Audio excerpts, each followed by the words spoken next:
परमेश्वर के नाम की तारीफ हो। ईश्वर नामे गौरव। अभी हम वचन पढ़ेंगे। এখন আমরা বাক্য পড়ব। मीका की पुस्तक उसका 7 अध्याय 20 वचन पढ़ेंगे। মিকার পুস্তক 7 অধ্যায়ের 20 পদ পড়ব। मीका की पुस्तक 7 अध्याय 20 वचन। মিকার পুস্তক 7 অধ্যায়ের 20 পদ। तू याकूब के विषय में वो सच्चाई और इब्राहिम के विषय में वो करुणा पूरी करेगा, जिसकी शपथ तो प्राचीन काल के दिनों से लेकर अब तक हमारे पितरों से खाता आया है। परमेश्वर के नाम की स्तुति हो। ईश्वर नामे गौरव। सब ध्यान से सुनिए। সবাই ধ্যানপূর্বক শুনুন। इस वचन में कृपा और सच्चाई के विषय में लिखा हुआ है। আর এই বাক্যে সত্য এবং দয়ার বিষয় লেখা আছে। चाहे जहां करुणा करके कहा हुआ है, पुराने नियम में करुणा शब्द नए नियम में बदल के अनुग्रह हो गया। আর সেই যেখানে দয়া বলা আছে, পুরাতন নিয়মে সে অনুগ্রহ ছিল, কিন্তু নতুন নিয়মে সে कृपा था। पुराने नियम में दया था আর পুরাতন নিয়মে দয়া ছিল, কিন্তু নতুন নিয়মে সেটা বদলে অনুগ্রহ হয়ে গেছে। इसलिए दया करके आप अपने ध्यान में रखें। हम कृपा और सच्चाई इसे ही लेके ध्यान करेंगे। আর এই জন্য এটা আপনি ধ্যানে রাখবেন। আমরা দয়া ও সত্য সেই বিষয়ে ধ্যান করব। क्यों परमेश्वर की कृपा से मैं इस विषय से आपको बताना चाहता हूं? কেন আমি ঈশ্বরের দয়ায় এই বিষয়ে আপনাদের বলতে চাই? क्योंकि कल आप संदेश में सुना था, यही अनुग्रह का समय है। কারণ আপনারা কালকে প্রচারে শুনেছেন এটাই অনুগ্রহের সময়। परमेश्वर कहता है अनुग्रह के समय में मैंने तेरी सुन ली। আর ঈশ্বর বলছেন অনুগ্রহের সময় আমি তোমাকে স্মরণে রাখব।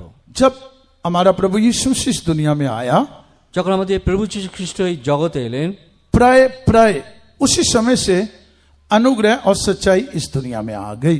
আর প্রায় প্রায় সেই সময় থেকে অনুগ্রহ এবং সত্য এই জগতে এলো। चाहे पूरी रीति से अनुग्रह का समय पवित्र आत्मा इस पृथ्वी में आने पर आरंभ हुआ, तो भी हम इस तरह कहते हैं जब हमारा यीशु इस दुनिया में आया, प्राय तभी से ही अनुग्रह और सच्चाई का समय शुरू हो गया।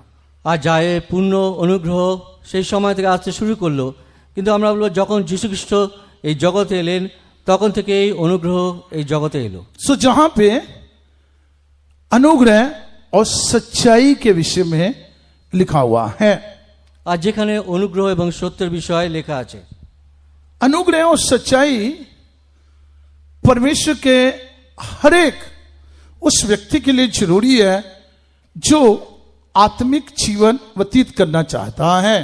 অনুগ্রহ এবং সত্য প্রত্যেক ব্যক্তির জন্য প্রয়োজন যারা আত্মিক জীবন করতে চান। ऐसा बोल सकते हैं, अगर आपके पास व मेरे पास व परमेश्वर के हर एक उस व्यक्ति के पास जो आत्मिक जीवन व्यतीत करना चाहता है, अनुग्रह सच्चाई नहीं होगी तो उसके लिए ये जीवन व्यतीत करना कठिन है व असंभव है। আর চাই আপনার আমার কাছে যাদের কাছে সে অনুগ্রহ এবং সত্য থাকবে না, কিংবা যারা সে আত্মিক জীবন করতে চান তাদের কাছে এই অনুগ্রহ সত্য যদি না থাকে, তাদের সেই আত্মিক জীবন করা তাদের পক্ষে কঠিন, অসম্ভব। इसलिए अनुग्रह और सच्चाई मेरे लिए अनिवार्य है, आपके लिए अनिवार्य है, वरन हर एक परमेश्वर के जन के लिए जरूरी है। আর এই জন্য অনুগ্রহ সত্য আমার জন্য প্রয়োজন, আপনার জন্য প্রয়োজন, প্রতিটা ঈশ্বরের লোকের জন্য প্রয়োজন। इसलिए मैं और आप भी यही प्रार्थना करना चाहिए, परमेश्वर अनुग्रह और सच्चाई मुझे मिलने दे, अनुग्रह और सच्चाई मेरे लोगों को मिलने दे। আর এই জন্য আপনি আমি যেন প্রার্থনা করি, ঈশ্বর তোমার অনুগ্রহ সত্য যেন আমি পাই, আমাদের সেই অনুগ্রহ সত্য যেন प्राप्त করতে পারি। वचन हमें सिखाता है यीशु मसीह के द्वारा मैं और आप अनुग्रह और सच्चाई को भरपूरी से पाते हैं। আর বাক্যের দ্বারা আমরা পড়ি যীশু খ্রিস্টের দ্বারা সে অনুগ্রহ এবং সত্য আমরা পাই। क्योंकि वचन हमें सिखाता है प्रभु यीशु मसीह इस दुनिया में अनुग्रह और सच्चाई से भरपूर होके आया। কারণ বাক্যতে আমরা দেখি যীশু খ্রিস্ট সত্য এবং অনুগ্রহে এই জগতে পূর্ণ হয়ে এলেন। इसलिए वचन में लिखा है व्यवस्था मूसा के द्वारा आई, लेकिन अनुग्रह और सच्चाई प्रभु यीशु मसीह के द्वारा मिली। আর এই জন্য বাক্যে লেখা আছে ব্যবস্থাটা নয়, কিন্তু প্রভু যীশু খ্রিস্টের দ্বারাই অনুগ্রহ ও সত্য আসে। इसलिए परमेश्वर के प्रिय लोगों, मैं और आप भी हर एक समय अनुग्रह और सच्चाई की लालसा करना चाहिए, अनुग्रह और सच्चाई को चाहना चाहिए, अनुग्रह सच्चाई के लिए प्रार्थना करना चाहिए। এই জন্য ঈশ্বরের প্রিয় লোকেরা, আমরা চাই না সবচেয়ে অনুগ্রহ এবং সত্যের লালসা করি, চাই এবং সেই বিষয়ে যেন প্রার্থনা করি। एक और बात मैं आपको बताना चाहता हूं, আরেকটা কথা বলতে চাই, अनुग्रह और सच्चाई को विश्वास के द्वारा ही हम पा सकते हैं, अनुभव कर सकते हैं, व देख सकते हैं। আর অনুগ্রহ এবং সত্যকে আমরা বিশ্বাসের দ্বারা অনুভব করতে পারি, দেখতে পারি এবং পেতে পারি। क्यों मैं ऐसा कहता हूं? কেন আমি এরকম বলছি? क्योंकि मैं आपको बताने वाला हूं, जिस भी परमेश्वर के जन ने अनुग्रह और सच्चाई को पाया था, केवल उन्होंने विश्वास के द्वारा ही अनुग्रह और सच्चाई को पाया था।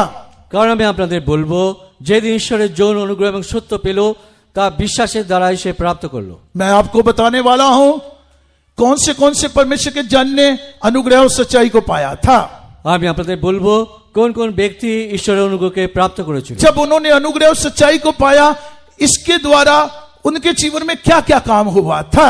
আর যখন তারা অনুগ্রহ এবং সত্য পেল, তার দ্বারা তাদের জীবনে কি কি কাজ হলো। इसका अर्थ अनुग्रह और सच्चाई को जब हम पाते हैं, इसके द्वारा क्या क्या काम हमारे जीवन में होता है। আর এই যে অনুগ্রহ এবং সত্য পাই, যখন কি কি কাজ আমাদের জীবনে হয়, इसके विषय में मैं आपको बताऊंगा, लेकिन बताने से पहले এই বিষয়ে বলবো, কিন্তু তা বলার পূর্বে मैं आपको अनुग्रह और सच्चाई में क्या क्या आशीष है, उसके विषय में थोड़ा सा बताना चाहता हूं। আর অনুগ্রহ এবং সত্যে কি কি আশীর্বাদ আছে সেই বিষয়ে একটু বলতে চাই। सो प्रथम आशीष जो अनुग्रह और सच्चाई में है, उसके विषय में नीति वचन की पुस्तक 3 अध्याय उसका 5 और 6 वचन में लिखा हुआ है। আর এই যে অনুগ্রহ এবং সত্যের বিষয় হিতোপদেশের 3 অধ্যায় 5 এবং 6 পদে লেখা আছে। नीति वचन की पुस्तक उसका 3 अध्याय उसका 5 और 6 वचन में लिखा हुआ है। আর হিতোপদেশের পুস্তক 3 অধ্যায় 5 এবং 6 माफ পদে कीजिए, 3 और 4 वचन में लिखा हुआ है। আর 3 অধ্যায় 3-4 পদে। कृपा और सच्चाई तुझसे अलग न होने पाए, वरन उनको अपने गले का हार बनाना और अपनी हृदय रूपी पट्टियों पर लिखना, और तू परमेश्वर और मनुष्य दोनों का अनुग्रह पाएगा, तू अति बुद्धिमान होगा। सो जहां पे देखो लिखा हुआ है कृपा और सच्चाई तुझसे अलग ना होने पाए। আর লেখা আছে দয়া ও সত্য তোমাকে ত্যাগ না করুক। लिखा कृपा और सच्चाई को तू अपने गले का हार बनाना। আর লেখা আছে দয়া ও সত্যকে তোমার কণ্ঠদেশে বাঁধিয়া রাখো। लिखा कृपा और सच्चाई को तू अपनी हृदय रूपी पट्टियों पर लिखना। আর লেখা আছে দয়া ও সত্যকে তোমার হৃদয় ফলকে লিখিয়া রাখো। और 4 वचन में लिखा है तू परमेश्वर और मनुष्य दोनों का अनुग्रह पाएगा। তুমি ঈশ্বর ও মানুষের দুজনের অনুগ্রহ পাবে। तू अति बुद्धिमान होगा। আর তুমি অনেক সুবুদ্ধি পাবে। इसका अर्थ क्या है? এর অর্থ কি? जब हम कृपा और सच्चाई को पाते हैं, যখন আমরা দয়া এবং সত্যকে পাই, कृपा और सच्चाई के द्वारा परमेश्वर और मनुष्य दोनों के अनुग्रह की आशीष को अनुभव करते हैं। আর দয়া এবং সত্যর দ্বারা ঈশ্বর এবং মানুষ দুজনের অনুগ্রহকে তারা অনুভব করে। पराए हम में से हर एक व्यक्ति चाहता है परमेश्वर का अनुग्रह मुझ पर रहना चाहिए, इंसान का भी अनुग्रह मुझ पर रहना चाहिए। আমাদের প্রত্যেকজন আমরাই চাই যেন ঈশ্বরের অনুগ্রহ এবং মনুষ্যের অনুগ্রহ উভয় আমাদের মধ্যে कोई থাকে। भी ऐसा नहीं होगा जो ये नहीं चाहता होगा परमेश्वर और इंसान का अनुग्रह मुझे ना मिले। আর কেউ এমন নেই যে তিনি চান না যে ঈশ্বর और মনুষ্যের অনুগ্রহ আমাদের উপর না থাকুক। जैसा मैंने आपको कहा, हम में से हर एक ये चाहता है परमेश्वर का अनुग्रह भी मुझे मिले और इंसान का अनुग्रह भी मुझे मिले।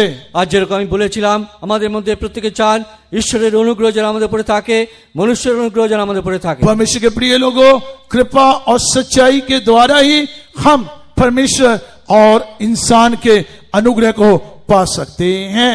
ঈশ্বরের প্রিয় লোকেরা, দয়া ও সত্য দ্বারাই আমরা ঈশ্বর ও মনুষ্যের অনুগ্রহকে পেতে পারি। कृपा और सच्चाई के द्वारा ही इस आशीष को हम बहुत से अपने जीवन में अनुभव कर सकते हैं। দয়া ও সত্য দ্বারাই এই আশীর্বাদকে অধিকাংশ আমাদের জীবনে অনুভব করতে পারি। कैसे हम कृपा और सच्चाई के द्वारा इस सच्चाई को अर्थात परमेश्वर और इंसान के अनुग्रह की आशीष की सच्चाई को अनुभव करते हैं। আর কিভাবে আমরা দয়া সত্য দ্বারা ঈশ্বর ও অনুগ্রহের আশীর্বাদকে আমাদের জীবনে অনুভব করতে পারি? अगर आप लूका का सुसमाचार उसका 2 अध्याय उसका 52 वचन पढ़ोगे, আর যদি লুক সুসমাচার 2 অধ্যায়ের 52 পদ পড়েন, लूका का सुसमाचार 2 अध्याय 52 वचन, লুক সুসমাচার 2 অধ্যায়ের 52 পদ, वहां पे यीशु मसीह के विषय में इस तरह लिखा है, यीशु मसीह बुद्धि और डील डौल में बढ़ता गया और परमेश्वर और मनुष्यों के अनुग्रह में भी बढ़ता गया। আর সেখানে লেখা আছে যিশু জ্ঞান এবং বয়সে এবং ঈশ্বর ও মনুষ্যের নিকটে অনুগ্রহে বৃদ্ধি পাইতে থাকে গেলেন। दया करके पढ़ के देखिए 52 पद। और यीशु बुद्धि और डील डौल में और परमेश्वर और मनुष्यों के अनुग्रह में बढ़ता गया।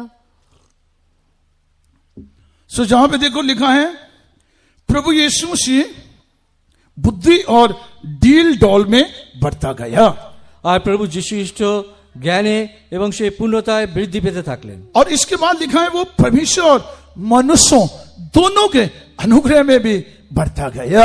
আর তারপর লেখা আছে ঈশ্বর ও মনুষ্যের উভয়ের অনুগ্রহে বৃদ্ধি পেতে লাগলেন। सो परमेश्वर और इंसान के अनुग्रह को पाने से पहले वो बुद्धि और डील डौल में बढ़ा।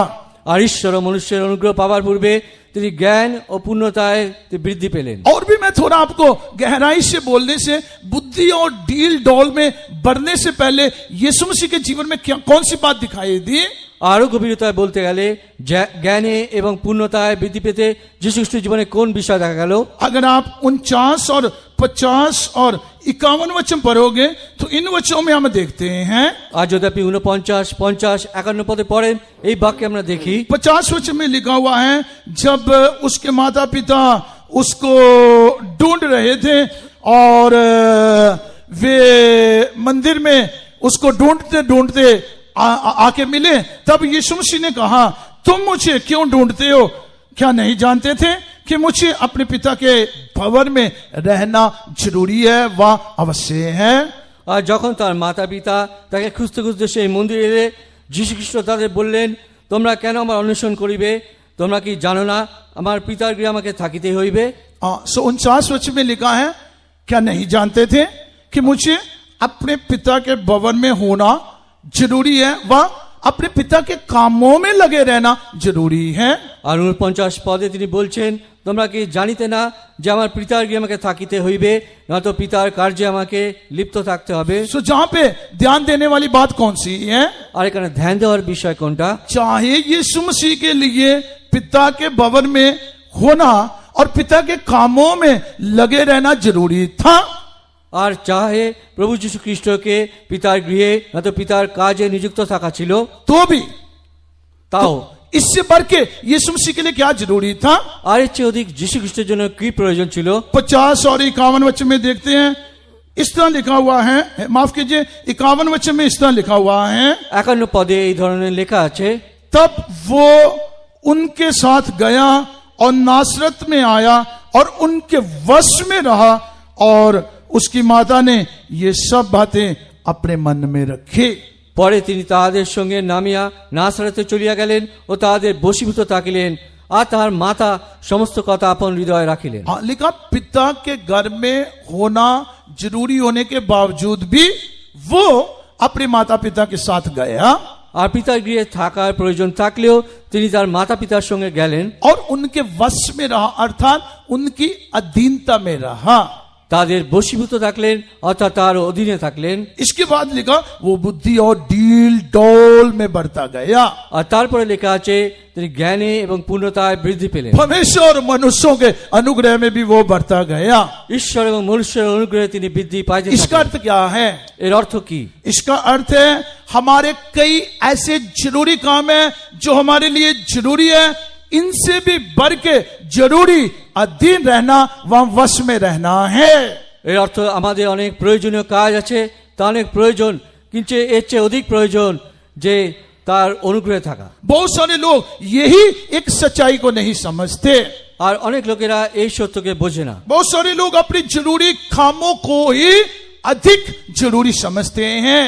আর অনেক লোকেরা তাদের প্রয়োজনীয় কাজকে অনেক প্রয়োজন বলে মনে করে। बहुतों का विचार यही है कि यही मेरे लिए हमारे लिए अत्यंत जरूरी व अवश्य है। আর তারা এইভাবে ভাবে এটা আমার জন্য অতি আবশ্যক, অতি প্রয়োজন। इसलिए वे उसी में ही लगे रहते हैं। আর এই জন্য তারা তাদেরই নিযুক্ত থাকেন। तो जहां पे देखो, चाहे यीशु मसीह के लिए पिता के घर में रहना जरूरी था, पिता के कामों में लगे रहना जरूरी था, तथापि यीशु मसीह के लिए उसके माता पिता के वश में रहना उससे भी अधिक जरूरी था। আর যেখানে যিশু খ্রিস্টকে তার পিতার গৃহে থাকা উচিত ছিল, পিতার কাজে নিযুক্ত থাকা ছিল, তার চেয়ে অধিক তিনি তার মাতার বশীভূত থাকিলেন। इसका अर्थ क्या है? हमारे कई जरूरी कामों से भी बढ़ के हमें अपने से बड़ों के अधीन रहना, उनके वश में रहना जरूरी है, अनिवार्य है।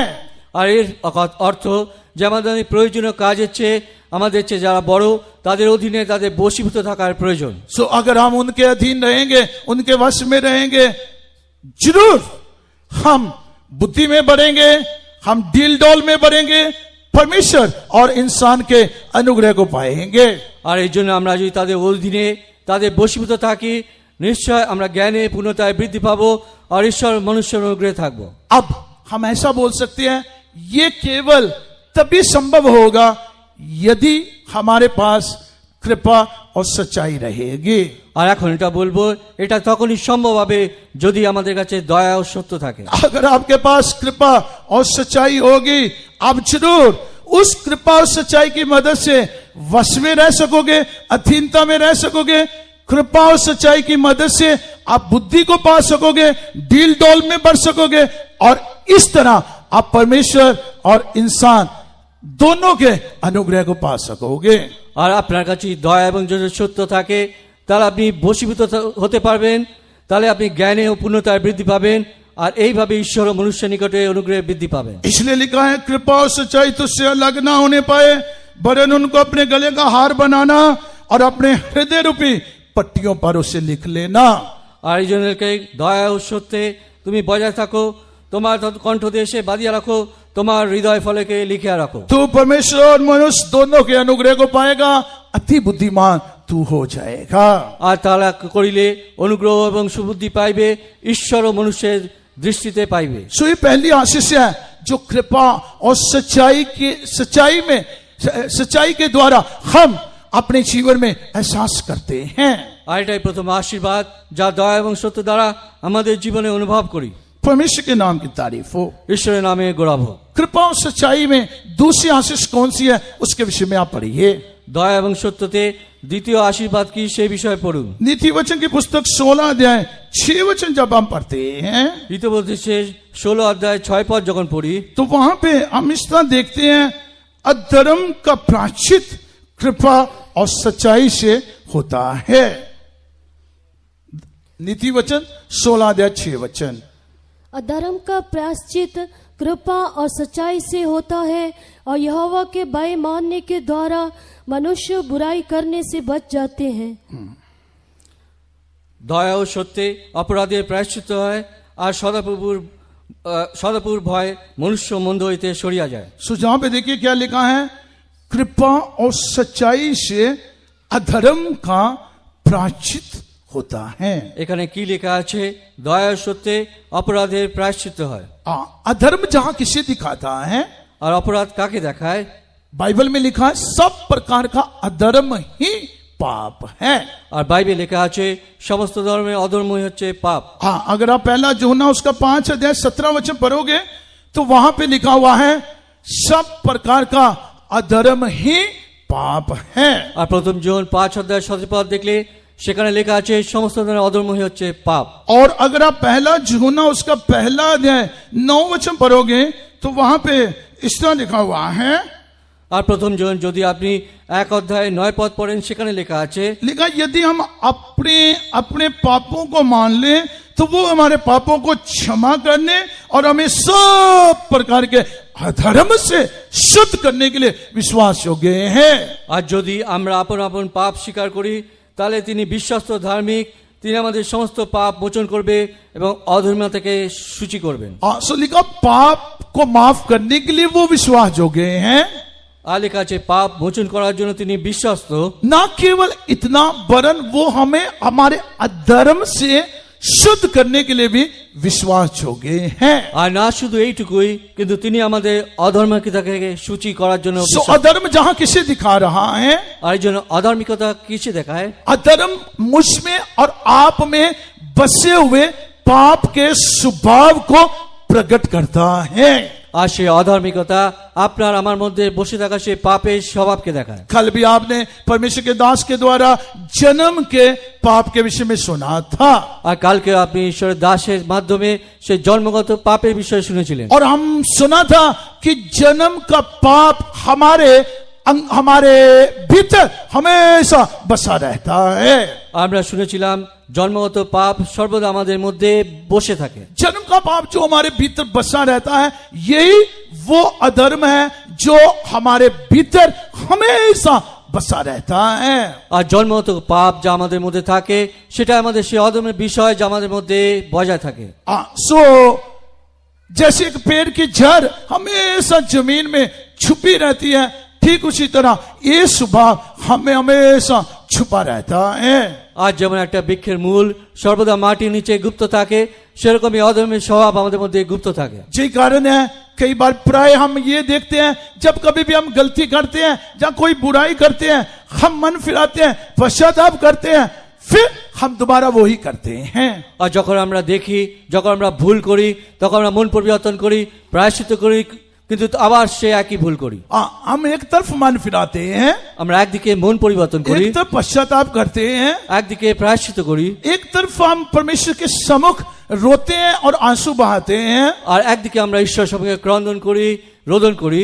लेकिन दूसरी तरफ वही हम करते हैं जिसके लिए हम पश्चाताप कर रहे थे। কিন্তু আবার আমরা সেটাই করি যার জন্য সে অনুতাপ করেছিলাম। सो क्यों ऐसा होता है, এরকম কেন হয়? या फिर कैसे ऐसा होता है? না তো কিভাবে এটা হয়? क्योंकि हम में अधर्म अर्थात पाप का स्वभाव बसा हुआ है। কারণ আমাদের মধ্যে অধর্ম অর্থাৎ পাপের স্বভাব বজায় আছে। चाहे जब कभी भी हम गलती करते हैं अर्थात क्रियों के पापों से मन फिराते हैं, আর যখনই আমরা ভুল করি সে কৃত পাপ থেকে আমরা মন ফিরাই, तो भी पुनः वही करते हैं जिससे हम मन फिराते हैं, আর তাও আমরা বারবার সেটাই করি যেটা থেকে আমরা মন क्योंकि ফিরাই। ये हमारे अंदर हमेशा बसा रहता है। কারণ সর্বদা এটা আমাদের মধ্যে বজায় থাকে। जैसे मैंने आपको कहा, पेड़ की जड़ पेड़ में छुपी रहती है। আর যেরকম আমি বলেছিলাম সে বৃক্ষের মূল বৃক্ষে গুপ্ত तो থাকে। अगर आप एक पेड़ को ऊपर से काटोगे, दोबारा वो पनपेगा, फिर काटोगे फिर पनपेगा, फिर काटोगे फिर पनपेगा, फिर काटोगे फिर पनपेगा। আর যদি আপনি একটা गाछকে काटें সেটা আবার উঠবে, আবার কাটলে আবার উঠবে, এইভাবে হতেই থাকবে। सो इस तरह अगर आप उसको ऊपर से काटते रहोगे वो पनपता रहेगा, काटते रहोगे पनपता रहेगा। আর যদি আপনি সেটাকে উপর থেকে কাটেন আবার সেটা উঠবে, আবার সেভাবে উঠেই থাকবে। सो अगर जब आप उसकी जड़ को ही वहां से निकाल दोगे, दोबारा फिर कभी भी पनपने को आप देख नहीं सकोगे। আর যখন আপনি তাকে মূল থেকে উৎপাদিত করবেন আর তাকে কখনো দেখতে পাবে না। सो इसका अर्थ क्या है? এর অর্থ কি? जब हम अपने अधर्म से पूरी तरह शुद्ध किए जाते हैं, तब दोबारा क्रियों के पाप को हम नहीं देख पाते। আর যখন আমরা অধর্ম থেকে একদম সূচি হই তখন আমাদের সেই ক্রিয়ার পাপ আর দেখা যায় না। सो इसलिए लिखा हुआ है, यदि हम अपने पापों को मान लें, আজ এই জন্য লেখা আছে যদি আমাদের পাপ স্বীকার করি। इसका अर्थ क्रियों के पापों को जब हम सच्चे हृदय से सच्चाई से स्वीकार करते हैं, অর্থাৎ क्रियार पापকে যখন আমরা সত্য হৃদয় সত্যে স্বীকার করি, तो परमेश्वर हमारे पापों को क्षमा करने पर विश्वास योग्यता को दिखाता है। यही केवल नहीं है, আর ঈশ্বর আমাদের তখন পাপকে মোচন করতে বিশ্বাস রাখেন। সেটা শুধুই নয়, वरन वो हमारे अधर्म से भी अर्थात उस स्वभाव से जो हमारे अंगों में हमारे भीतर बसा हुआ है, जिससे हम दोबारा बार बार वही करते हैं, उससे भी वो हमें पवित्र कर देता है। আর তখন তিনি আমাদের অলৌকিকতা যে স্বভাব আমাদের মধ্যে বসে থাকে বারবার যেটা করি সেটা দেখে আমাদের সূচি করেন। सो ये कब और कैसे संभव होता है? এই কাজ আর কিভাবে সম্ভব হয়? लिखा अधर्म का प्रायश्चित আর লেখা আছে कृपा और सच्चाई से होता है। আর লেখা আছে সেই অধর্মের প্রায়শ্চিত্ত দয়া এবং সত্যে হয়। इसका अर्थ है जब हम कृपा और सच्चाई को पाते हैं, इस कृपा और सच्चाई के द्वारा हम एक सच्चे पश्चाताप की आशीष को अनुभव करते हैं, अर्थात ऐसे पश्चाताप की आशीष को अनुभव करते हैं जिससे परमेश्वर अपनी विश्वास योग्यता के द्वारा हमें उस अधर्म से शुद्ध कर देता है। আর এরকম দয়া সত্য যখন আমরা পাই তখন আমরা এরকম প্রায়শ্চিত্তের আশীর্বাদ পাই আর ঈশ্বর আমাদের সেই অনুভব দেন। जब ऐसा है যখন এরকম হয় तो कितना अच्छा अनुग्रह सच्चाई को हम पाए, কত আমরা অধিক অনুগ্রহ সত্যকে পাই, कितना अच्छा अधर्म की जड़ ही हमारे अंदर से हट जाए, আর কত সে অধর্মের মূল আমাদের মধ্যে থেকে সরে যায়, कितना अच्छा मैं और आप शुद्ध हो जाए, पवित्र हो जाए और इस पाप भरे संसार में एक शुद्ध जीवन व्यतीत कर सके। আর কত অধিক আমি আপনি সূচি হয়ে যায় এবং এই পাপময় জগতে শুদ্ধ জীবন করি। क्या हम नहीं चाहते? আমরা কি চাই না? प्राय हम चाहते हैं। প্রায় আমরা চাই। इसलिए कृपा और सच्चाई जरूर आप पाइए। আর এই জন্য দয়া সত্য নিশ্চয় প্রাপ্ত করুন। तीसरी आशीष जो कृपा और सच्चाई में है उसके विषय में आप पढ़िए। আর তৃতীয় আশীর্বাদ যে দয়া সত্যে সেই বিষয় পড়ুন। नीति वचन 20 अध्याय उसका 28 वचन। হিতোপদেশের 20 অধ্যায় তার 28 पद। हाँ, नीति वचन 20 अध्याय 28 वचन। হিতোপদেশ 20 অধ্যায়ের 28 पद। राजा की रक्षा कृपा और सच्चाई के कारण होती है और कृपा करने से उसकी गद्दी संभलती है। हाँ, जहां पे देखो क्या लिखा हुआ है, এখানে কি লেখা আছে? लिखा राजा की रक्षा कृपा और सच्चाई से होती है। দয়া ও সত্য রাজাকে রক্ষা করে। ध्यान से सुनिए, ধ্যানপূর্বক শুনুন। जहां राजा किसे दिखाता है? এখানে রাজা কাকে দেখায়? पवित्र आत्मा का अभिषेक पाए हुए हर एक व्यक्ति को प्रकट करता है।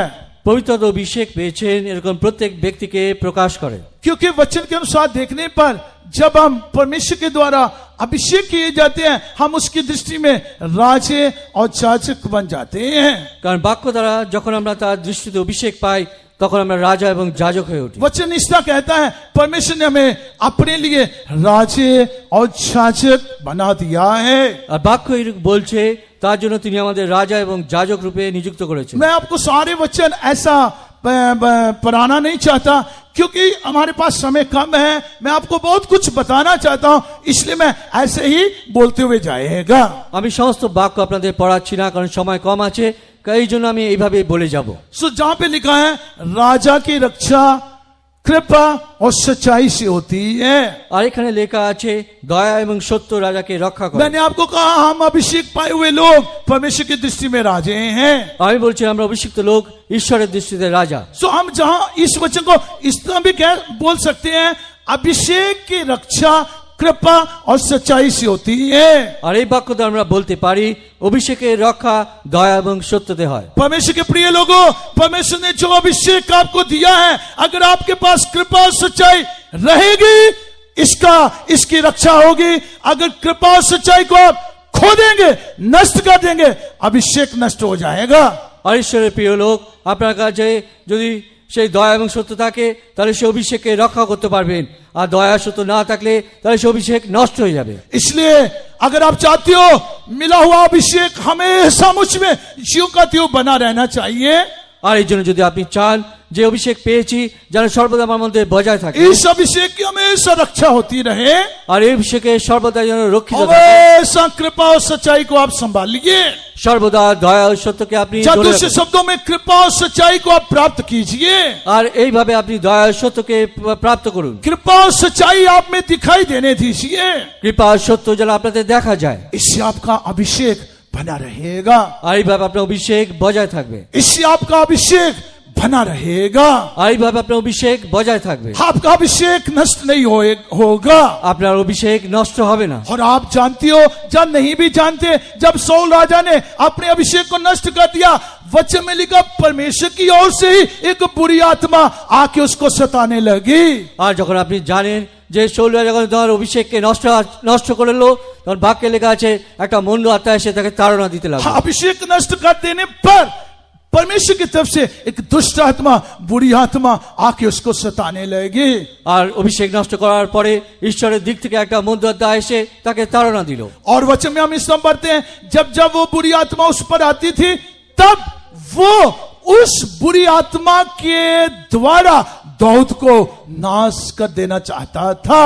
আর বাক্যে লেখা আছে যখন সেই মন্দ আত্মা তার উপরে আসতো, তিনি সেই মন্দ আত্মার প্রভাবে অনেককে বিনাশ করতে চাইতেন। उस व्यक्ति को नाश करना चाहता था जो उसकी भलाई का काम कर रहा था। আর সেই ব্যক্তি তিনি বিনাশ করতে চাইতেন যে তার মঙ্গল করত। क्योंकि जब सौल पर दुष्ट आत्मा आती थी, दाऊद ही अपनी वीणा बजाकर उसकी दुष्ट आत्मा से उसे शांत करता था। আর যখন শৌলের উপর সেই দুষ্ট আত্মা আসতো, দাউদ সেই বিনা বাজিয়ে তাকে শান্ত করতেন। इसका अर्थ क्या है? जो व्यक्ति उसके लिए भलाई का काम कर रहा था, उसकी चंगाई का काम कर रहा था, उसी को वो नाश करना चाहता था। এর অর্থ যে তার মঙ্গল করত, তার আরোগ্য করতে চাইতো, তারই সে বিনাশ করতে চাইতো। इसका अर्थ है, अगर हम अभिषेक को नष्ट करेंगे, बुरी आत्मा के वश में हम चले जाएंगे, उस वक्त हम ऐसे अंधे हो जाएंगे कि जो हमारे साथ भलाई करते हैं, जो हमारे शुभ चिंतक है, उन्हें ही हम नाश करना शुरू करेंगे। এর অর্থ আমরা যখন অভিষেককে নষ্ট করব, মন্দ আত্মার বশে চলে যাব, আর সেই সময় আমরা এমন অন্ধ হব যে আমাদের মঙ্গল করবে, তারই বিনাশ করতে চাইব। राजा की रक्षा कृपा और सच्चाई से होती है। রাজার রক্ষা দয়া এবং সত্যতে হয়। अभिषेक की रक्षा कृपा और सच्चाई से होती है। অভিষেকের রক্ষা দয়া এবং সত্য দ্বারা হয়। कृपा करने पर ही उसकी गद्दी संभलती है, ऐसा लिखा है। আর লেখা আছে দয়া করলে তার सिंहासन স্থির থাকে।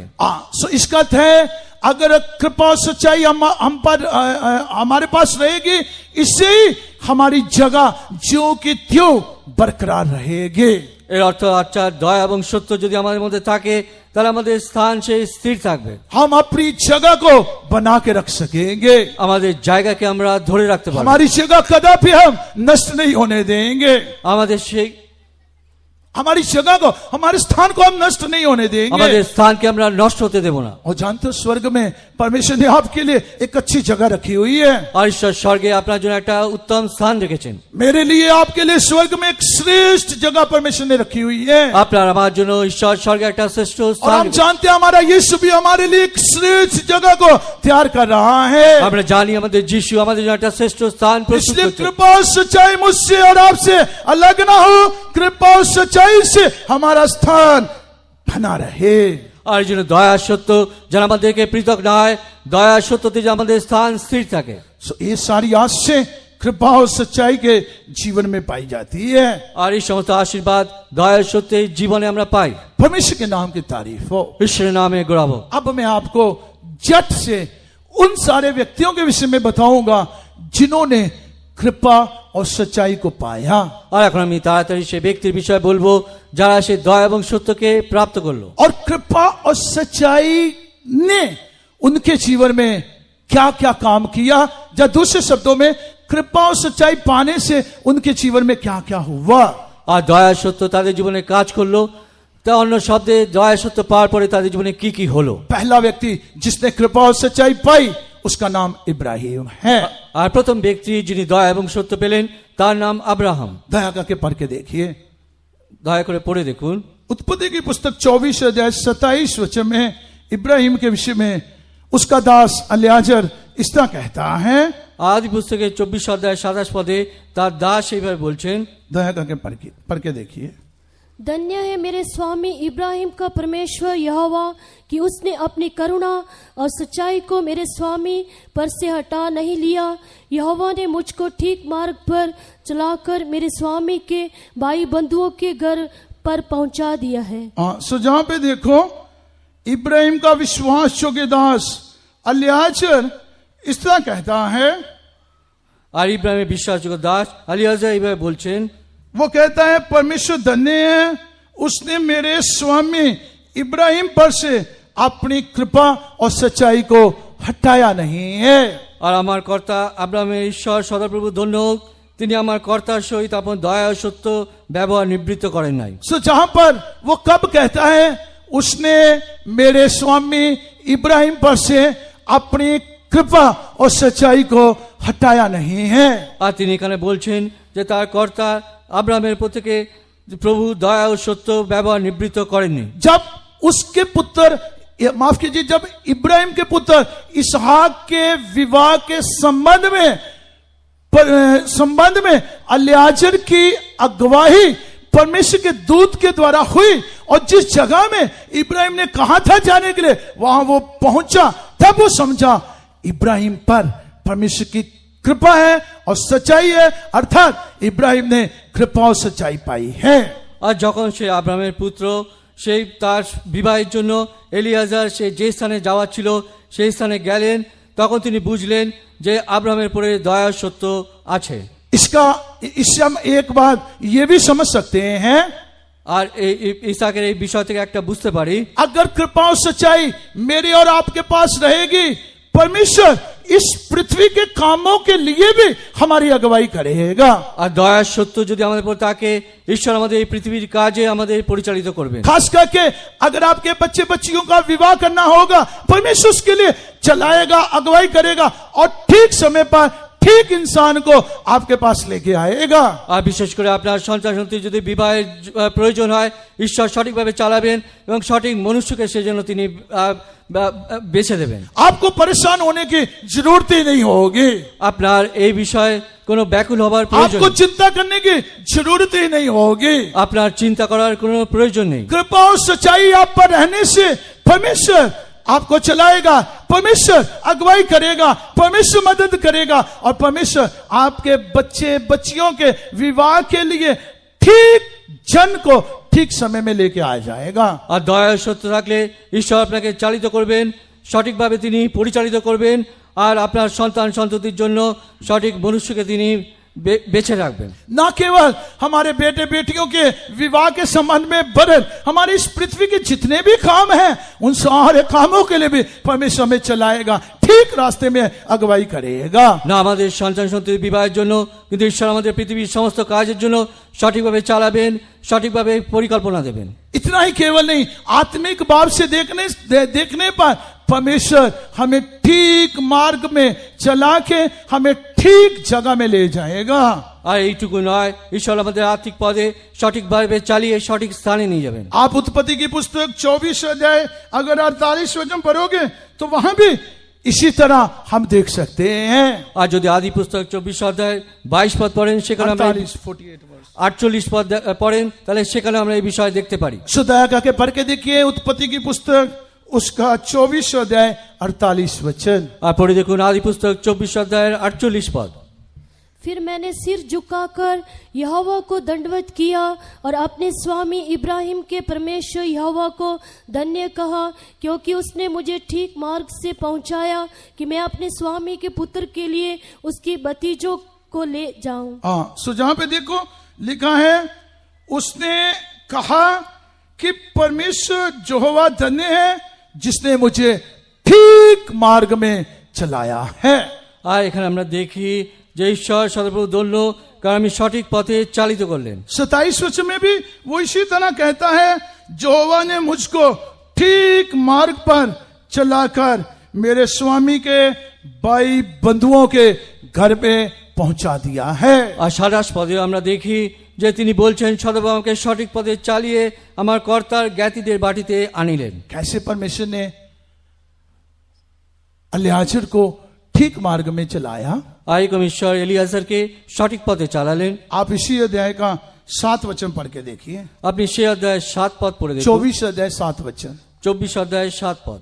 स्वर्ग का परमेश्वर यहोवा, जिसने मुझे मेरे पिता के घर से और मेरी जन्मभूमि से ले आकर मुझसे शपथ खाकर कहा कि मैं ये देश तेरे वंश को दूंगा, वही अपना दूत तेरे आगे आगे भेजेगा कि तू मेरे पुत्र के लिए वहां से एक स्त्री ले आए। लिखा वो अपना दूत तेरे आगे आगे बेचेगा। আর লেখা আছে তিনি তার দূত তোমার অগ্রে পাঠাবেন। ध्यान से सुनिए, लिखा वो तेरे आगे दूध को बेचेगा। আর ধ্যানপূর্বক শুনুন, লেখা আছে তোমার অগ্রে তিনি তার দূতকে পাঠাবেন। सो परमेश्वर ने अपना दूत भेजा আর ঈশ্বর তার দূত পাঠালেন और दूत उसके आगे आगे चल के उसको ठीक मार्ग में चलाता रहा আর দূত তার অগ্রে অগ্রে চলে তাকে সঠিক পথে চালিত করলেন और उसको ठीक जगह में लेके चला गया। আর তাকে সঠিক স্থানে নিয়ে এলেন। जब मैं उड़ीसा में सेवा करता था আর যখন আমি উড়িষ্যায় সেবা করতাম तभी एक जगह में मैं हमेशा हमारे एक विश्वासी परिवार के पास विजिटिंग करने जाता था। আর তখন একটা স্থানে আমাদের একটা বিশ্বাসী পরিবারে আমি ভিজিটিং এ যেতাম। हमारे फेतोम से वो लगभग 30-35 किलोमीटर दूर था। আমাদের বিশ্বাস গৃহ থেকে প্রায় 30-35 কিলোমিটার দূরে। सो उन्होंने अपने घर को बदल लिया था। আর তিনি তার ঘরকে বদলে দিয়েছিলেন। उन्होंने अपने घर को दूसरी जगह शिफ्ट कर लिया था। আর তিনি তার ঘরের এক স্থান থেকে আরেক স্থানে পরিবর্তন করলেন। मुझे इतना ही बताया था कि घर शिफ्ट हो गया है, আমি এইটুকু জানতাম তার ঘর তিনি বদলিয়েছেন, लेकिन कहाँ हुआ है करके पता नहीं था। কিন্তু কোথায় হয়েছেন বলে জানি না। सो उन्होंने कहा था उसी के आसपास में ऐसा बताया था, लेकिन ठीक उन्होंने पता मुझे नहीं दिया था। আর তিনি বললেন যে আশেপাশে কোন একটা স্থানে, কিন্তু সঠিক ঠিকানা দেননি। काफी दिन से वे भी चर्च में नहीं आए थे। আর অনেক দিন ধরে তিনি চার্চে এলেন না। सो मुझे भी चिंता हुआ क्यों नहीं वे आ रहे। আমারও চিন্তা হচ্ছে কেন তিনি আসছেন না। एक दिन मैं परमेश्वर से प्रार्थना करके, परमेश्वर मैं जा रहा हूं, तू मेरे को मदद करना, जरूर वहां ले जाना। আর একদিন আমি ঈশ্বরের কাছে প্রার্থনা করলাম, ঈশ্বর আমাকে সাহায্য করো, নিশ্চয় সেখানে সঠিক জায়গায় নিয়ে যাও। सो परमेश्वर की कृपा से मैं निकल गया। ঈশ্বরের দয়া আমি বের হলাম। सो जहां उनका पहले घर था वहां ही उन्होंने कहा था आसपास में है, लेकिन कहां है करके मुझे मालूम नहीं था। আর যেখানে তার প্রথমে ঘর ছিল তিনি বললেন তার আশেপাশে, কিন্তু কোথায় সঠিক আমি জানতাম না। कैसे भी मैं जब वहां पहुंचा আর যেরকম সেখানে পৌঁছালাম और वहां से मैं ऐसे मेरे मन में थोड़ा उस तरफ जाता हूं, हो सकता कहीं उधर ना हो। আর সেখানে থেকে আমি মনে মনে ভেবে অন্যদিকে একটা দিকে গেলাম, হয়তো সেখানে হবে। वहां क्या हुआ, সেখানে কি হলো, हमारी मिशन का एक हिंदी गीत बड़ी जोर से आवाज से लगा हुआ था। আমাদের মিশনে একটা হিন্দি গান অনেক জোরে হচ্ছিল। मैं विचार किया हो सकता यही होगा, क्योंकि हमारा गीत ये घर में बज रहा है, तो हो सकता यही घर होगा। আর আমি ভাবলাম আমাদের গান এই ঘরে বাজছে, হয়তো এই ঘরটাই হবে। मैं अंदर चला गया, वो सिस्टर बाहर आई, ब्रदर आप कैसे जहां आ गया, आपको कैसे पता लग गया। আমি ভিতরে গেলাম, সে বোন বলল যে ব্রাদার আপনি কি করে জানলেন। परमेश्वर के दूत ने मेरी अगुवाई की, ठीक जगह में मुझे ले गया। ঈশ্বরের দূত আমাকে চালনা করে সঠিক স্থানে নিয়ে গেলেন। इसलिए मैं हमेशा अपने विश्वासियों को कहता हूँ, गीत ऊंची आवाज में गाओ, दूसरा लोग भी सुन के जहां आ जाएगा। আর এই জন্য আমি আমাদের বিশ্বাসীদের বলি সর্বদা উচ্চ শব্দে গান করো, যাতে অন্যরা এখানে আসতে পারে। हाँ, कदाचित हो सकता दूसरे लोग भी सुन के जहाँ क्या हो रहा है, क्या चल रहा है, सुन के आवाज आ जाएंगे। আর অন্য লোকেরা শুনে যাতে এখানে বুঝতে পারে কি হচ্ছে বলে এখানে এসে যাবে। सो परमेश्वर के प्रिय लोगों, कृपा और सच्चाई हमारे पास रहने से परमेश्वर का दूत हमारे आगे आगे चलेगा और वो हमें ठीक मार्ग में चलाकर ठीक जगह में वो हमें ले जाएगा। আর এই জন্য ঈশ্বরের প্রিয় লোকেরা দয়া সত্য আমাদের মধ্যে থাকলে ঈশ্বরের দূত আমাদের অগ্রে অগ্রে যাবেন এবং আমাদের সঠিক স্থানে নিয়ে যাবেন। जब इब्राहिम ने कृपा और सच्चाई को पाया, इस कृपा और सच्चाई के कारण परमेश्वर का दूत उसके दास को ठीक मार्ग में चला सका।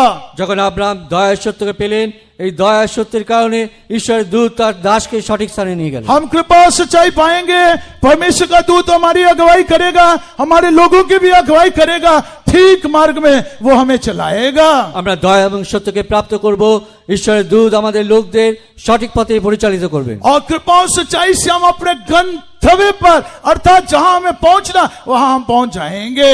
আর দয়া ও সত্য দ্বারা আমাদের যে লক্ষ্য যেখানে পৌঁছাতে হবে আমরা সেই স্থানে পৌঁছাবো। मैं और आप सिय्योन और नए यरूशलेम में पहुंच जाएंगे। আমি আর আপনি সিয়ন এবং নতুন জেরুজালেমে পৌঁছাবো। हमारी अगुवाई होगी, हम ठीक वहां तक चले जाएंगे। আমাদের পরিচালনা হবে, আমরা ঠিক সেখানে পৌঁছাবো। परमेश्वर के नाम की तारीफ हो। ঈশ্বরের नामे গৌরব হোক। दूसरा व्यक्ति जिसने कृपा और सच्चाई को पाया था, দ্বিতীয় ব্যক্তি যিনি দয়া এবং সত্য পেলেন, उसके विषय में हम पढ़ेंगे। তার বিষয় পড়ব।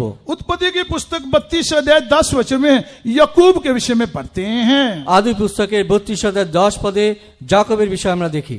याकूब के विषय में हम देखते हैं कि उसने भी कृपा और सच्चाई को पाया था। আর জাকবের বিষয়ে দেখি যে তিনিও দয়া সত্যকে পেলেন। इसलिए उत्पत्ति की पुस्तक 32 अध्याय 10 वचन में याकूब इस तरह कहता है, আর যেন আদি পুস্তকের 32 অধ্যায় 10 পদে জাকব এইভাবে বলছেন, तूने जो जो काम अपनी करुणा और सच्चाई से अपने दास के साथ किए हैं, कि मैं जो अपनी छड़ी ही लेकर इस यरदन नदी के पार उतर आया, सो अब मेरे 2 दल हो गए हैं। तेरे ऐसे ऐसे कामों में से मैं एक के भी योग्य तो नहीं हूँ। सुझाव पे देखो याकूब क्या कहता है, আর এই জন্য আমরা দেখি জাকব বলছেন, तूने जो जो काम अपनी करुणा और सच्चाई से अर्थात कृपा और सच्चाई से अपने दास के साथ किए हैं, আর তুমি এই দাসের প্রতি যে সমস্ত দয়া ও যে সমস্ত সত্যাচরণ করিয়াছো, तेरे ऐसे ऐसे कामों में से मैं किसी एक के भी योग्य नहीं था।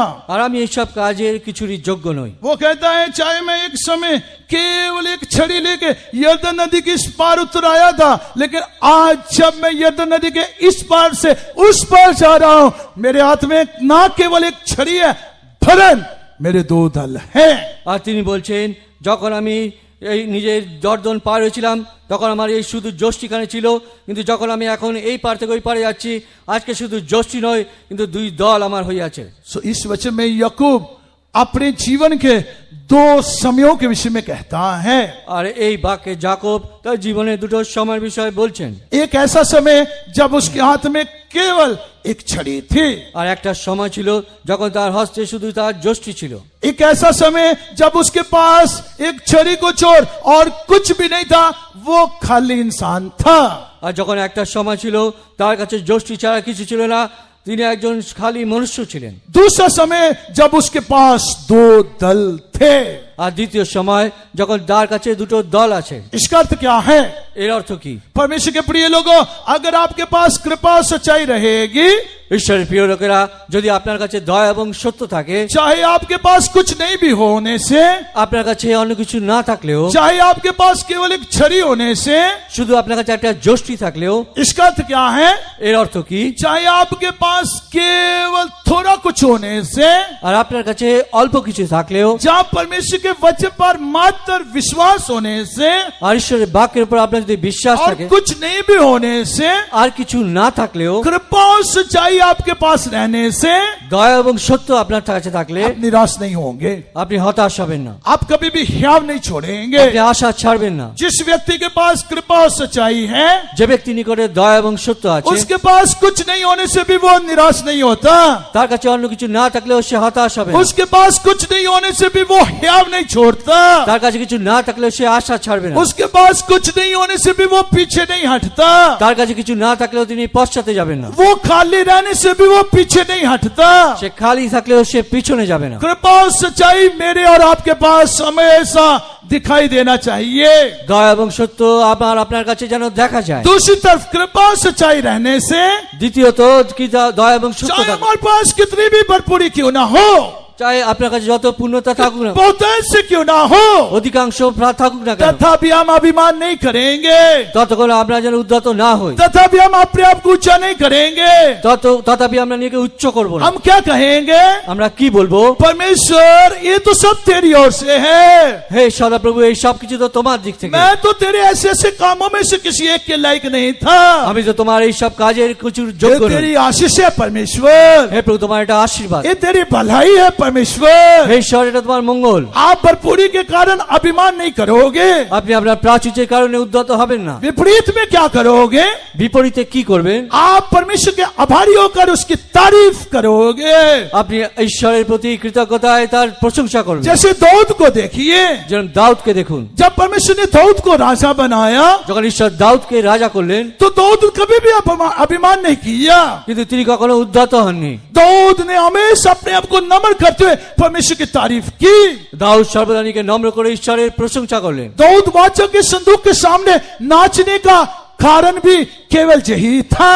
আর দাউদ সেই নিয়ম সিন্ধুকের সম্মুখে নাচার কারণ শুধু এটাই ছিল। वो हमेशा स्मरण रखता था, मैं तो कुछ भी नहीं था, परमेश्वर ने मुझे धूल और मट्टी से उठाया है। আর তিনি সর্বদাই স্মরণ করতে, আমি তো কিছুই নই, ঈশ্বর আমাকে ধুলি এবং মাটি उसे मालूम था मैं तो खाली इंसान था, मैं तो मात्र एक चरवाहा था, परमेश्वर ने मुझे अपनी प्रजा का प्रधान बनाया है। আর আমি তো শুধু একজন পালক ছিলাম, আমি খালি মনুষ্য ছিলাম, কিন্তু ঈশ্বর আমাকে রাজা করলেন। सो परमेश्वर के प्रिय लोगों, कृपा और सच्चाई हमारे पास हमेशा दिखाई देने दे। আর যে ঈশ্বরের প্রিয় লোকেরা, দয়া এবং সত্য যেন সর্বদা আমার কাছে দেখা যায়। मैं और आप कृपा और सच्चाई को बहुत ऐसे पाए আমি এবং আমি যেন দয়া এবং সত্যকে অধিকাংশ পরিমাণে পাই, ताकि हम घटी में भी खुशी मना सके, भरपूरी में भी नम्र होके परमेश्वर की तारीफ कर सके। যাতে আমরা ঘাটতি অভাবেও যেন ঈশ্বরের প্রশংসা করতে পারি, প্রাচুর্যে ঈশ্বরের প্রশংসা করতে পারি, परमेश्वर के नाम की तारीफ हो। ঈশ্বরের নামে গৌরব। तीसरा व्यक्ति जिसने कृपा और सच्चाई पाया वो कौन था? আর তৃতীয় ব্যক্তি যিনি দয়া এবং সত্য পেলেন তিনি কে ছিলেন? उसका नाम राहाब वेश्या है। তার নাম রাহাব বেশ্যা। दया करके पढ़ के देखिए, দয়া করে পড়ে দেখুন यहोशू की पुस्तक 2 अध्याय 14 वचन।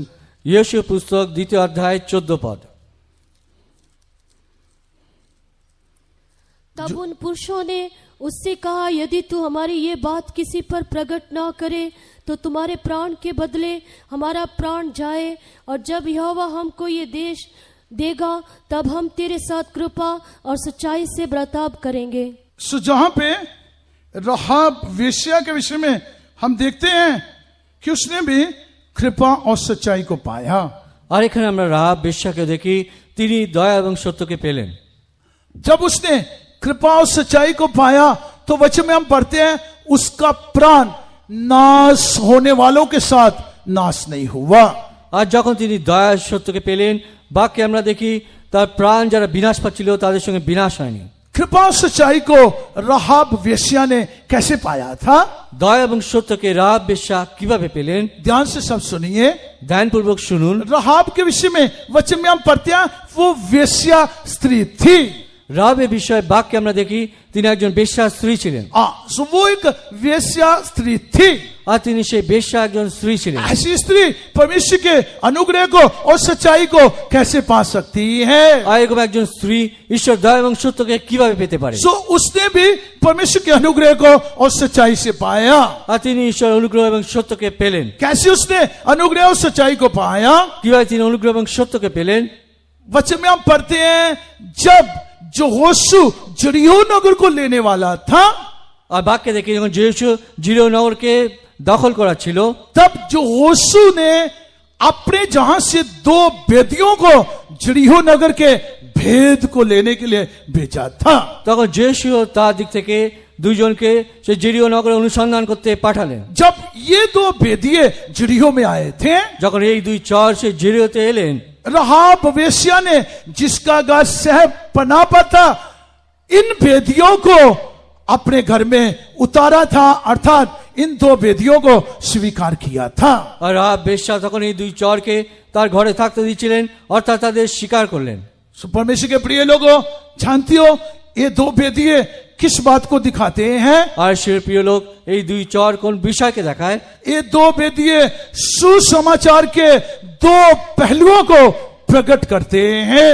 আর এই দুই চর সুসমাচারের দুই বিষয়কে দেখায়। सुसमाचार चाहे एक ही शब्द में सुसमाचार है, সুসমাচার হতে পারে একই শব্দে সুসমাচার, तो भी सुसमाचार के 2 पहलू हैं।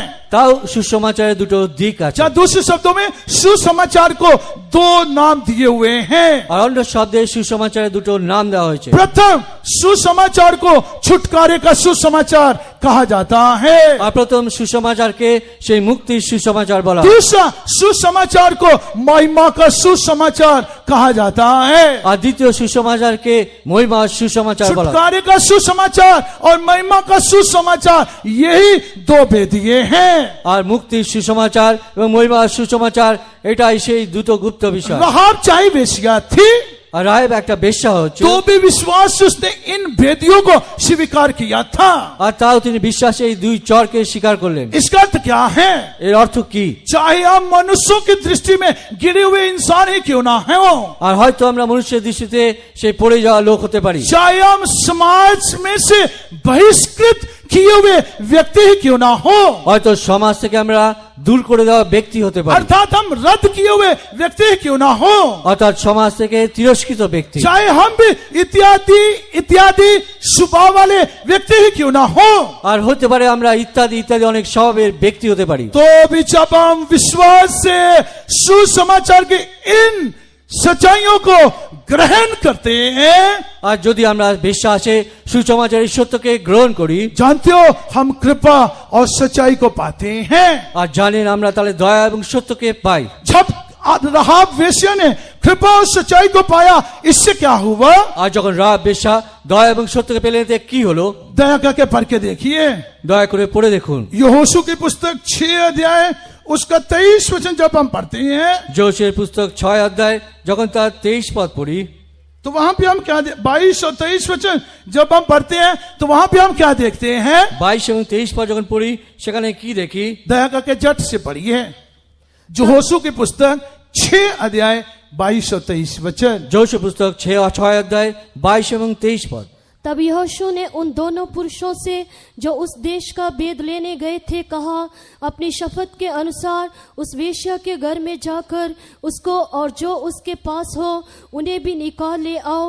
तब वे दोनों जवान भेदिए भीतर जाकर राहाब को और उसके माता पिता, भाइयों और सबको जो उसके यहाँ रहते थे, वरन उसके सब कुटुंबियों को निकाल लाए और इस्राएल की छावनी से बाहर बैठा दिया। सुझाव पे देखो लिखा हुआ है, वे दो बेदिए जाके राहाब वेश्या को और उसके संग जो कोई भी उनके थे वे बाहर निकाल लाए। আর এখানে আমরা দেখি সেই 2-4 রাহাব বেশ্যাকে এবং তার সঙ্গে যারা ছিল তাদের সবাইকে বার করে আনলেন। ये किसे दिखाता है, এটা কাকে দেখায়? छुटकारे को दिखाता है, সেই মুক্তিকে দেখায়। जहां बाहर निकाले जाने को दिखाता है। আর যেটা বার করে আনা হয় তাকে দেখায়। परमेश्वर के प्रिय लोगों, ঈশ্বরের প্রিয় লোকেরা, कृपा और सच्चाई हम जब हमें मिलेगी, हम जरूर छुटकारे को पाएंगे। দয়া সত্য যখন মিলবে নিশ্চয় আমরা মুক্তিকে প্রাপ্ত করব। हमें नासवान संसार से बाहर निकाले जाएंगे। আমাদের এই ক্ষয়নীয় জগৎ থেকে বাইরে বার করা হবে। परमेश्वर हमें इस नासवान संसार से बाहर निकालेगा, ঈশ্বর এই ক্ষয়নীয় জগৎ থেকে আমাদের বাইরে বার क्योंकि করবে। वचन में लिखा परमेश्वर अपनों को पहचानता है। কারণ ঈশ্বর বাক্যে লেখা আছে তিনি তার নিজের লোককে চেনেন। परमेश्वर हमें पहचानते हुए ये संसार से अलग कर लेगा। ঈশ্বর আমাদের চিনে এই জগৎ থেকে পৃথক করবে। इसलिए तो वचन में दाऊद कहता है, जान रखो परमेश्वर ने भक्त जन को अपने लिए अलग कर रखा हुआ है। আর যেন দাউদ বলছেন, জেনে নাও ঈশ্বর তার ভক্তদের তিনি পৃথক করেন। परमेश्वर के प्रिय लोगों, कृपा और सच्चाई के कारण मैं और आप ये संसार के ये नासवान संसार से छुटकारे को पाएंगे। ঈশ্বরের প্রিয় লেখা দয়া সত্যের কারণে আমরা এই ক্ষয়নীয় জগৎ থেকে রক্ষা পাবো। ये नासवान संसार के लोगों के साथ हम नाश नहीं होंगे।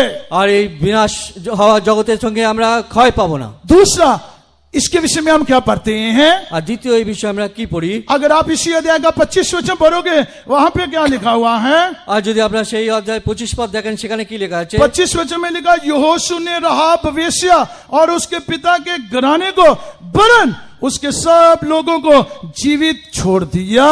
আর 25 পদে লেখা আছে, জিহুশয় রাহাব বেশ্যাকে ও তার পিতৃকুলকে তার স্বজন লোককে জীবিত রাখিলেন। और आज तक उसका वंश इसराइलियों के बीच में रहता है। আর সে অদ্যাপি ইসরায়েলের মধ্যে বসতি করিতেছে। लिखा उनको जीवित छोड़ दिया और आज के दिन तक उसका वंश इसराइलियों के बीच में रहता है। আর লেখা আছে তাকে জীবিত ছাড়লেন এবং অদ্যাপি ইসরায়েলের মধ্যে তারা বাস করছে। इसराइलियों के बीच में रहता है, इसका एक अर्थ है आज तक उसका वंश इसराइलियों में गिना जाता है। আর ইসরায়েলের মধ্যে তারা বাস করছে, এই জন্য আজকে তার বংশ ইসরায়েলের মধ্যে গণনা করা হয়। नए नियम में ये कौन सी सच्चाई का नमूना है, নতুন নিয়মে এটা কোন সত্যের সেই আদর্শ। इफिसियों की पुस्तक 2 अध्याय 11 और 12 वचन जब हम पढ़ते हैं, এফেসীয়র পুস্তক 2 অধ্যায় 11-12 পদ যখন পড়বেন, इफिसियों की पुस्तक 2 अध्याय 11-12 वचन में प्रेरित पौलुस इफिसियों के लोगों को कहता है, এফেসীয়র অধ্যায় 2 অধ্যায় 11-12 পদে প্রেরিত পৌল এফেসীয় বিশ্বাসীদের বলছেন, लिखा, इस कारण स्मरण करो कि तुम जो शारीरिक रीति से अन्य जाति हो অতএব স্মরণ করো পূর্বে মাংসের সম্বন্ধে পরজাতি তোমরা, और जो लोग शरीर के हाथ के किए हुए खतने से खतना वाले कहलाते हैं, আর ত্বকচ্ছেদ মাংসে হস্ততে ত্বকচ্ছেদ নামে যারা আখ্যাত, वे तुम्हें खतना रहित कहते हैं। আর তাদের নিকটে তোমরা অত্যাচ্ছদ নামে আখ্যাত। फिर 12 वचन में लिखा हुआ है, আর 12 পদে লেখা আছে, तुम लोग उस समय मसीह से अलग আর তোমরা সেই সময় খ্রিস্ট হতে বিভিন্ন और इसराइल की प्रजा के पद से अलग किए हुए थे আর ইসরায়েলের প্রজাধিকারের বহিস্থ और प्रतिज्ञों के वाचों के भागीदार थे আর প্রতিজ্ঞা যুক্ত বিষয়গুলির অসম্পর্কীয় ছিলে और आशाहीन और जगत में ईश्वर रहित थे। আর তোমাদের আশা ছিল না আর জগতে ঈশ্বরবিহীন ছিলে। और 13 वचन में क्या लिखा है, 13 পদে কি লেখা আছে, पर अब तो मसीह यीशु में तुम जो पहले दूर थे मसीह के लहू के द्वारा निकट हो गए हो। কিন্তু এখন খ্রিস্ট যিশুতে পূর্বে দূরবর্তী ছিলে যে তোমরা তোমরা খ্রিস্টের রক্ত দ্বারা নিকটবর্তী হয়ে আছো। 19 वचन में लिखा, इसलिए तुम अब विदेशी और मुसाफिर नहीं रहे। 19 পদে লেখা আছে, এই জন্য তোমরা আর অসম্পর্কীয় প্রবাসী নও।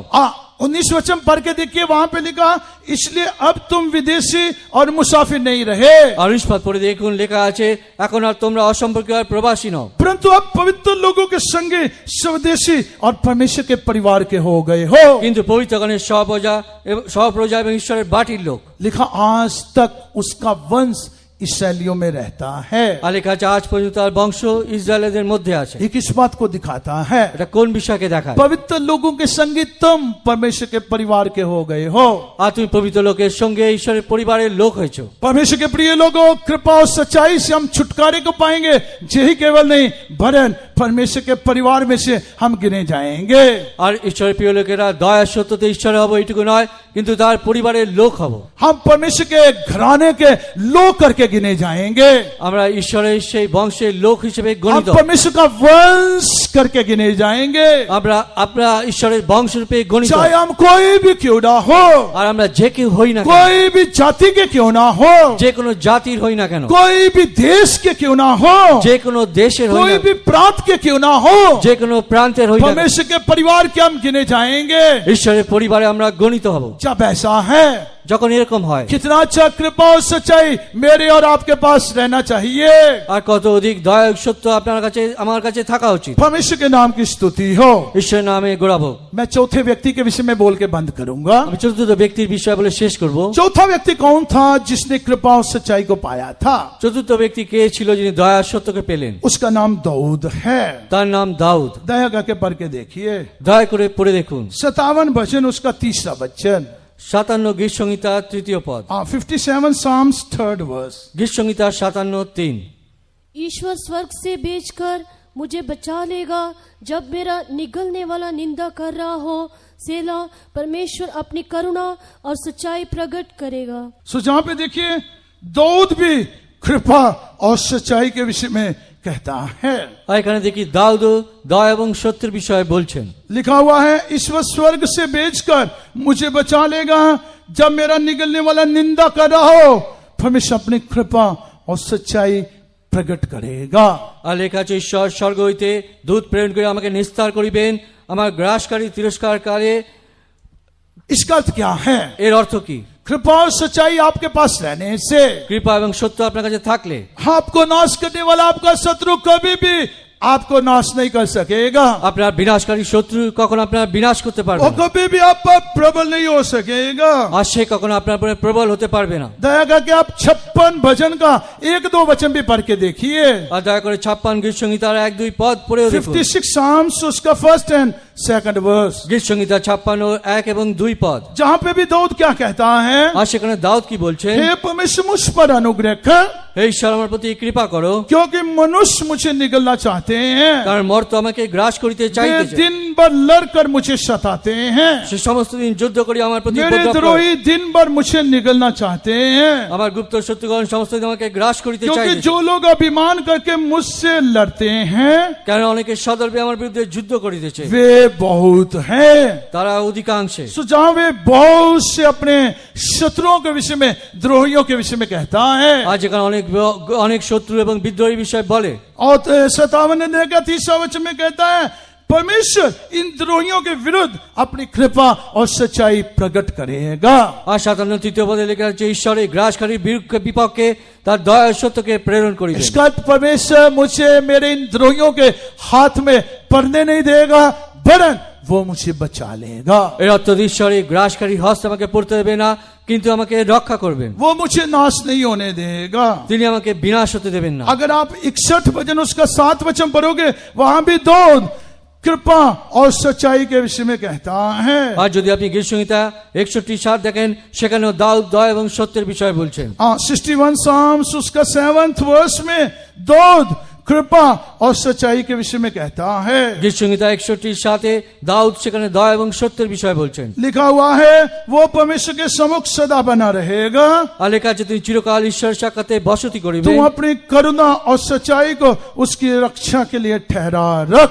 দয়া ও সত্যকে তার রক্ষার্থে নিযুক্ত করো। सो परमेश्वर की कृपा और सच्चाई हमारे पास रहने से हम हमेशा बने रहेंगे। আর এই যে ঈশ্বরের দয়া সত্য আমাদের কাছে থাকলে আমরা সর্বদা বজায় থাকবো। हमेशा हमेशा हम बने रहेंगे। আমরা চিরকাল বজায় থাকবো। इसलिए मैं और आप कृपा और सच्चाई को अधिक अधिक पाना चाहिए। এই জন্য আমি এবং আপনি দয়া এবং সত্যকে অধিক অধিক যেন পাই। यही कृपा का समय है, আর এটাই সেই দয়ার সময়, यही सच्चाई का समय আর है। এটাই সেই সত্যের সময়। इसी समय में मैं और आप कृपा और सच्चाई को भरपूरी से पा सकते हैं। আর এই সময় দয়া ও সত্যকে যেন আমরা অধিকাংশে পাই। व्यवस्था मूसा के द्वारा आई, कृपा और सच्चाई यीशु मसीह के द्वारा मिली है।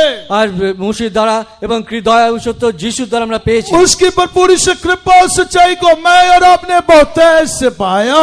আর তার পূর্ণতায় দয়া এবং সত্যকে আমি আপনি অনেক পেয়েছি। इसलिए हम भी भविष्यद्वक्ता की नहीं प्रार्थना करते हुए कहना चाहिए, परमेश्वर अपनी कृपा और सच्चाई को पूरी तरह प्रकट कर। আর এই জন্য ভবিষ্যৎ বক্তানে আমরা প্রার্থনা করব, ঈশ্বর এবং তোমার দয়া এবং সত্যকে পূর্ণভাবে প্রকাশ করো। परमेश्वर में आशीष